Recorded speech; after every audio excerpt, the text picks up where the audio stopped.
কোনো গন্ডগোল হয়নি। হিন্দুদের উপর আক্রমণ হয়েছে। হিন্দু মায়েরা বোনেরা ভোগ্যপণ্য, লজ্জা রাখার জায়গা নেই।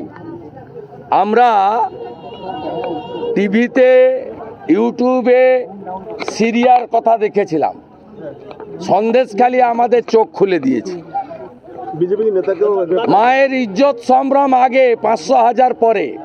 বিজেপি নেতাকেও হিন্দু মেয়েরা এই সরকারি দলের গুন্ডাদের ভোগ্যপণ্য হতে পারে না। মেয়েরা যে কথা বলছেন, যে অভিজ্ঞতার কথা, গা শিউরে উঠছে ঘৃণাতে। বিজেপি নেতাকেও গ্রেফতার করেছে কালকে। বিজেপি নেতাকে আটক করেছে, কিন্তু দেখা গেল পুলিশের যা কাজ পুলিশ তাই করছে। পুলিশের কাজ দলবাজি করা, বেশিক্ষণ এগুলো হবে না। সাধারণ মানুষ তো প্রশ্ন তুলছে, উত্তম সরকার, শিবু হাজরা, এদেরকে কেন পুলিশ গ্রেফতার করছে না? সাধারণ মানুষ না, সে তো পুলিশ রাজনৈতিক দলের ক্যাডার। পুলিশ ছাড়া পিসি জিরো, আর পিসি ছাড়া ভাইপো বিগ জিরো।